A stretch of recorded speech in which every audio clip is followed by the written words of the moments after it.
বাঘের সংখ্যা বাড়ার কারণগুলো সুনির্দিষ্ট করে বলা হয়েছে। কিছু কিছু উদ্যোগ নেয়ার কারণে বাঘের সংখ্যা বেড়েছে। এখন সুন্দরবনের যে হুমকিটা রামপাল তাপবিদ্যুৎ কেন্দ্রের জন্য আছে, সেই হুমকিটা বাস্তবতা থেকে সরে যায়নি, সেটা এখনো আছে। এখানে দুটো পর্যায়ে কাজ করার প্রয়োজন এবং আমরা কাজ শুরু করেছি।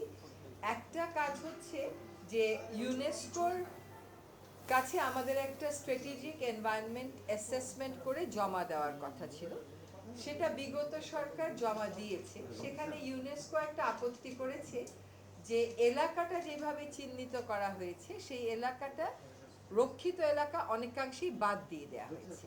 তাহলে এখন ওই স্ট্র্যাটেজিক এনভায়রনমেন্ট অ্যাসেসমেন্টটাকে আবার নতুন করে ইউনেস্কোর অবজারভেশনের আলোকে আমাদের দেখতে হচ্ছে, যাতে সুন্দরবনের কোনো জায়গাটা, কোনো রক্ষিত জায়গা আমরা বাদ না দিই।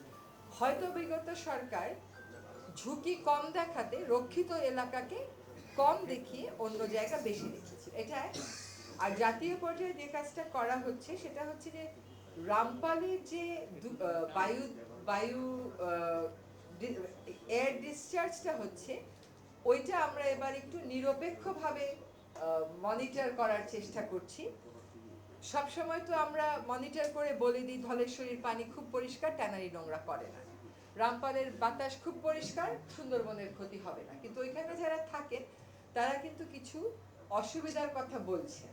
ফলে রামপাল থেকে যে ডিসচার্জটা হচ্ছে সেইটা আসলে কমপ্লায়েন্ট কিনা, সত্যিকার অর্থে আইনের সীমার মধ্যে আছে কিনা, সেটা দেখবার জন্য আমরা একটা নিরপেক্ষ অ্যাসেসমেন্টের কাজ শুরু করেছি। আরেকটা কাজ যেটা করা হচ্ছে সেটা হচ্ছে যে আপনারা জানেন জাতীয় পরিবেশ কমিটির একটি সভায় রামপালকে কেন্দ্র করে ওই 10 কিলোমিটার এলাকার মধ্যে এবং তার আশেপাশে বেশ কয়েকটা ভারী শিল্প গড়ে উঠেছিল, এবং সেই ভারী শিল্পগুলোর অনেক কয়টাই লাল তালিকাভুক্ত ছিল, মানে খুবই ডেঞ্জারাস। কিন্তু জাতীয় পরিবেশ কমিটির একটা সভায় ওইটা লালকে হঠাৎ করে এক কলমের খোঁচায় সবুজ করে দেওয়া হয়েছিল।